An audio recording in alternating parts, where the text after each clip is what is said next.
Lionel Messi, Cristiano Ronaldo and Kylian Mbappé are all sweating nervously about their participation at the World Cup. Meanwhile, Alex Oxlade-Chamberlain is on Amazon, buying a rough guide to the wilds outside St. Petersburg, trying to discover whether bears are defecating in the woods near England's remote base camp. Some fans were so bored in England's 10 win over Slovenia at Wembley last Thursday that they started making and throwing paper aeroplanes. Boss Gareth Southgate keeps pointing out the failings of previous England sides. Gareth Southgate's origami army have qualified for Russia while Portugal, France and especially Messi's Argentina are having to scrap it out at the death. And Thursday night's 10 victory over Slovenia completed an entire decade without England losing a meaningful qualifying match, going right back to the Wally with the Brolly against Croatia in 2007. So as the paper planes rained down on the hallowed NFL-stained turf and as England's players applauded a largely empty stadium, why did it feel as if we've never rejoiced less about England qualifying for a World Cup? It's not as if the Three Lions are crushed by the weight of expectations any longer.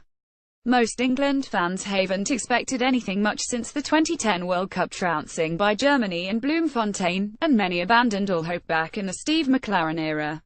Southgate, a veteran of 57 caps, frequently, and correctly, mentions that past England eras are viewed through rosette-tinted goggles. England are gearing up for the qualifier in Lithuanian but have already qualified. Veteran striker Jermaine Defoe and young Tottenham midfielder Harry Winks will hope England manager Gareth Southgate gives them a decent chance in Lithuania. He did so again after Thursday's Z-First, when he recalled how poorly England played against Greece in 2001 before David Beckham's dramatic late free-kick earned a 22 draw and sealed World Cup qualification. He also remembered England being hammered for a dismal draw in Finland during that same campaign. He did not, though, mention the unforgettable 5-1 victory over Germany in Munich which made it all worthwhile. He did not mention how England internationals used to feel like events, occasions to look forward to, rather than ones to endure or ignore. Spurs midfielder Dele Alli puts on his monitoring vest as he eyes a return to the England lineup after his one-game suspension. England fan scores at Wembley with paper aeroplane. England used to be maddeningly unpredictable, but they were still recognisably part of the entertainment industry. For some years now they have been crushingly predictable and mind-alteringly dull. Thursday's exercise in paper plane throwing was a wonderfully authentic response to all of this. You cannot kid the public. If they are not getting their money's worth, they will let you know.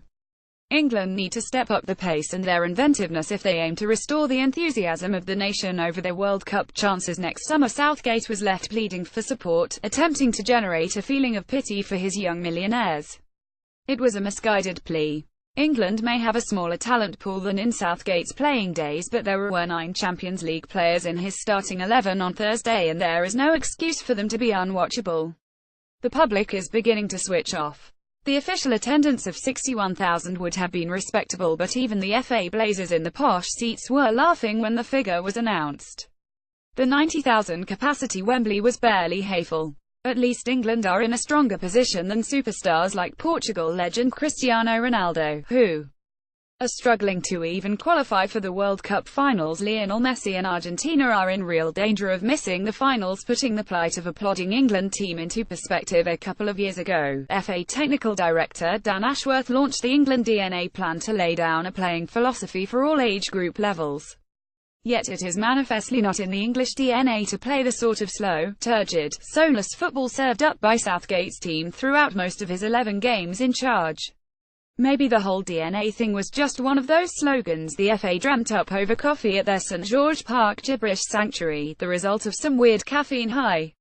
Biggest cheer of the night at Wembley comes as England fans' paper aeroplane reaches the pitch, because nobody is entirely sure whether the whole thing has been shredded or whether we're still supposed to be sticking to it. What seems certain is that it is counterproductive to stick rigidly to a patient passing game when you have no central midfield players capable of playing an incisive pass. Alex Oxlade-Chamberlain and co need to be miles better for England. One solution, worth experimenting with during the coming friendlies, is to move Dele Alli back from number 10, into the deeper role in which he started his Tottenham and England career, simply to fill a gaping hole in Southgate's resources, where the player Jack Wilshere was supposed to have been might have played.